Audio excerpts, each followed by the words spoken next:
There's a hidden danger in life that many people never consider until it's already too late: the spiritual consequences of attacking someone who is divinely chosen. You may think it's just an argument, a betrayal, a smear campaign, or a petty act of jealousy, but what you don't realize is that you may be standing in direct opposition to a soul handpicked by the divine. Chosen ones don't look powerful at first glance. They often come disguised as the rejected, the quiet, the underestimated. But when you attack them, you're not just coming against a person, you're interfering with a spiritual assignment, a divine timeline, a calling backed by heaven itself. And if this message has reached you at the exact moment your soul needed to hear it, maybe to protect you from a mistake, or to remind you of who you are, then don't ignore it. Hit the subscribe button and turn on your notifications, because this kind of spiritual wisdom could save your destiny. And for those of you who feel this word was sent from above, type 1111 in the comment section right now as a declaration of divine alignment and blessings. 1. You're fighting against a force greater than you understand. When you attack a chosen one, you're not simply confronting a human being. You're engaging in a battle against something that transcends logic, position, and power structures. Chosen ones are not self-selected. They are divinely appointed, often carrying an assignment that was placed upon them before they were even born. They walk with an invisible yet undeniable force. Their journey is not accidental. It is orchestrated by higher realms. Their setbacks are strategic pauses. Their silence is a sign of listening, and their stillness is often preparation for divine motion. When you come against them, you're challenging a blueprint you can't see. You're pushing against timelines written in realms beyond human comprehension. It may seem like they're powerless in the moment, but their authority is spiritual, not political or social. The universe itself bends to assist them. It sends signs, people, resources, and synchronicities to defend their purpose. Attacking a chosen one isn't just a mistake. It's a declaration of war against a divine ecosystem that ensures their survival.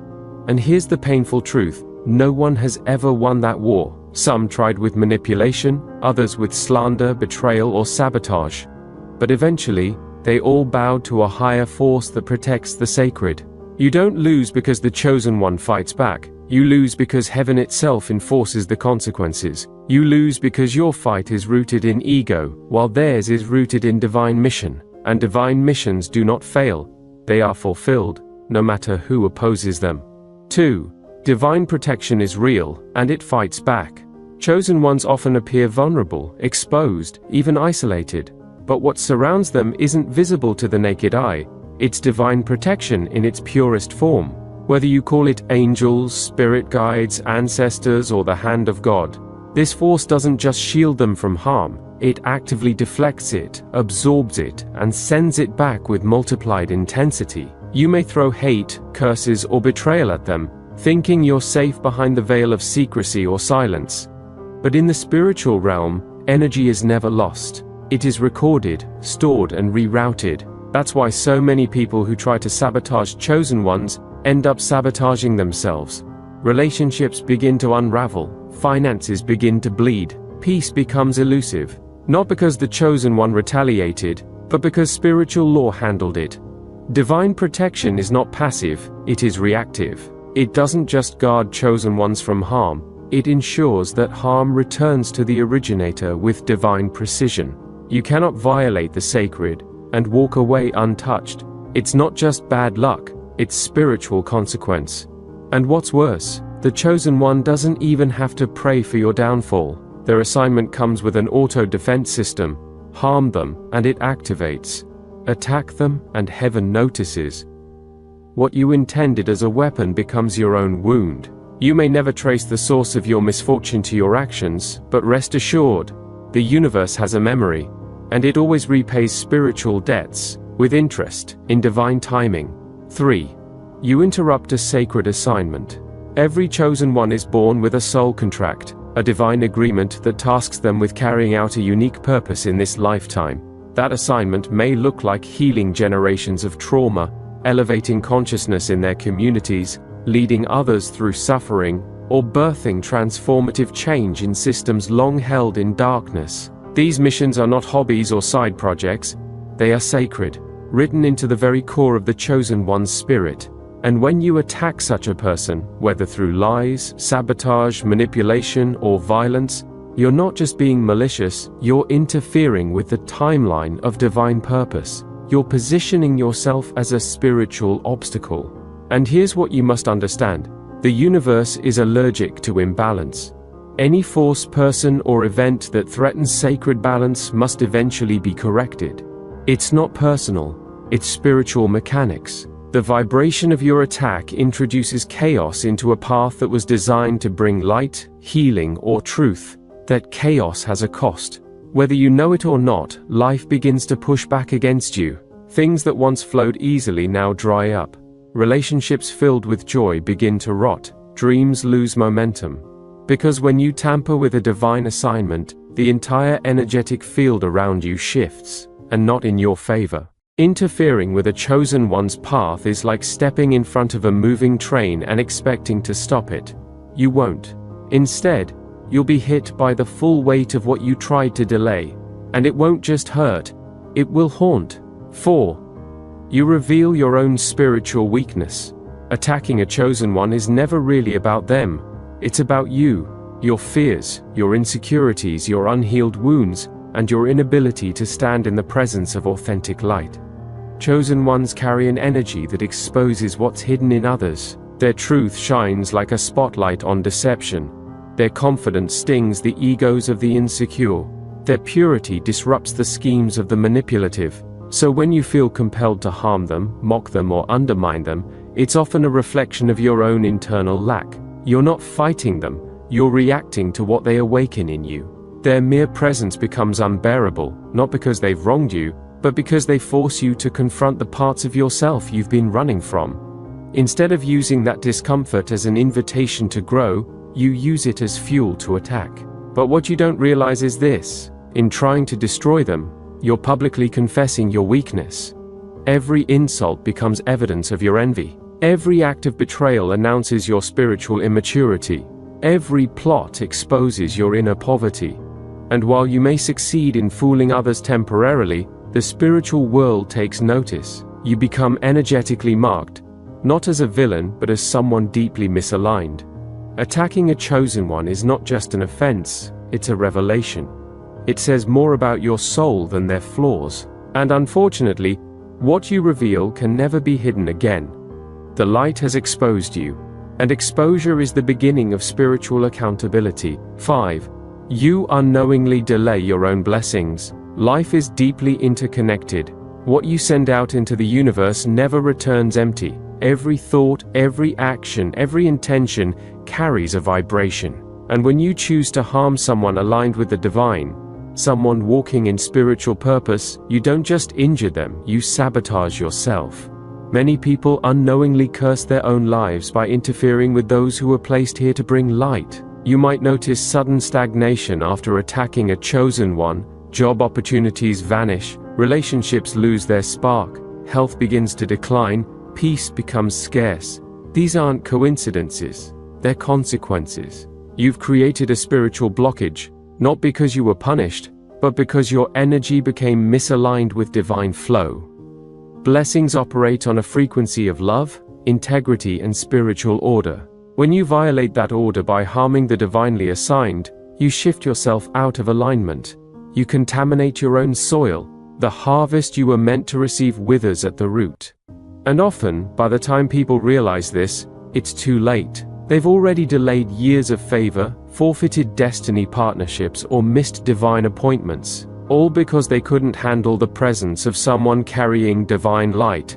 You might think you're winning by bringing a chosen one down, but behind the scenes, you're building a prison of your own making.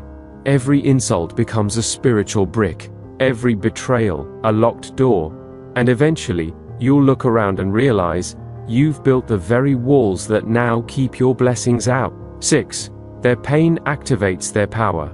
You think you're wounding them. You think your betrayal will break them. Your silence will silence them. Your hate will halt them. But you are misreading their wiring. Chosen ones do not crumble under pain. They rise through it. They don't just survive darkness, they learn to see in it.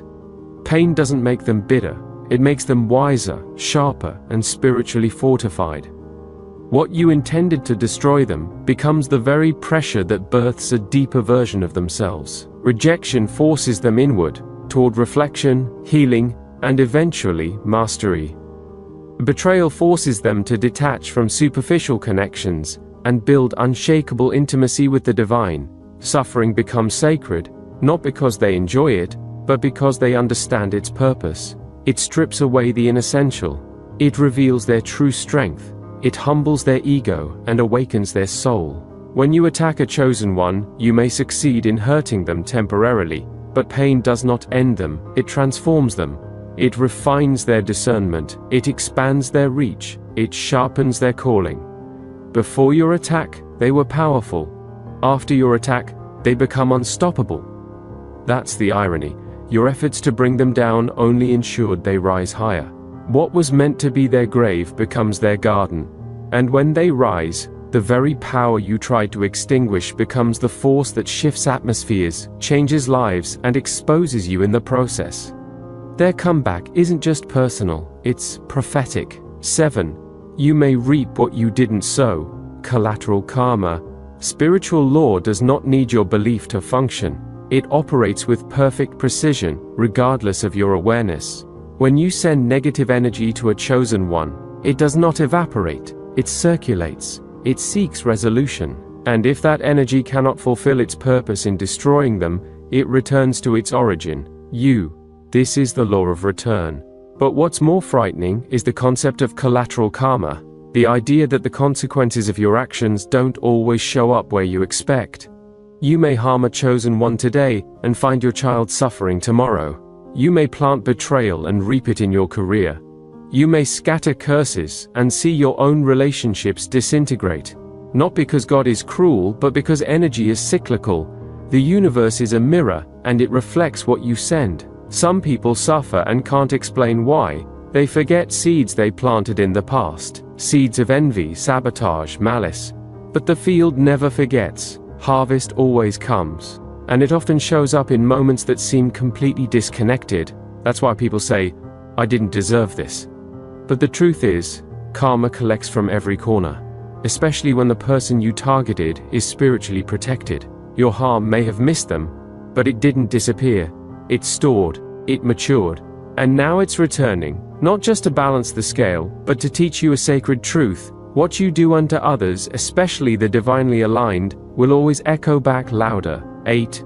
Their comeback will humble you. Every chosen one undergoes a wilderness season, a time when their voice is muted, their strength is hidden, and their influence seems non-existent. It's a divine cocoon, not a punishment. It's a sacred delay, not a denial. During that time, they are stripped, pruned, refined, and remade. Their tears water the soil of their future. Their isolation isn't loneliness, it's preparation. God hides them not because they are weak, but because their strength is being forged in silence. And just when their enemies think they've won, just when the world forgets them, heaven says, now. And when the appointed time comes, the comeback is unlike anything human hands could orchestrate. They don't return for applause, they rise for assignment. Doors that were nailed shut swing wide. Tables that were denied become theirs to host. People who betrayed them are forced to watch divine favor fall like rain. And the most astonishing part? The chosen one often doesn't seek revenge. They don't come back to clap back. They come back elevated, eyes filled with peace, spirit clothed in wisdom, energy surrounded by grace. That's what humbles their enemies most, because it's not just their rise that hurts, it's the fact that nothing you did could stop it. Your gossip couldn't block it. Your schemes couldn't prevent it. Your silence couldn't mute it. Their comeback becomes your silent lesson. And while they ascend, you're left to sit in the uncomfortable realization that the one you tried to bury was, in fact, a seed. And now, they've bloomed. Publicly. 9. You risk being remembered as the villain in a divine story. Every sacred story has a villain, not always because they were evil, but because they stood in the way of destiny. History doesn't erase those who tried to destroy the light. It remembers them as examples of what happens when pride tries to battle purpose. When you attack a chosen one, You may think you're just venting, expressing opinion, defending yourself, or enforcing control. But in the eyes of time and spirit, you're writing yourself into a role you may not want to be remembered for. For every divine figure who rose into greatness, there was someone who mocked them, fought them, envied them, or betrayed them. And none of those names are spoken with reverence. No one honors Pharaoh. No one wears Goliath's name with pride. No one writes psalms about the ones who doubted David. These figures are preserved in memory, not as warnings against the chosen ones, but as eternal reminders that fighting divine purpose is a war no one wins. When you attack a chosen one, you risk becoming a footnote in someone else's victory. Your name might live on, but not with admiration. Instead, it echoes as a cautionary tale. And what makes it even more tragic, the role of villain is often avoidable.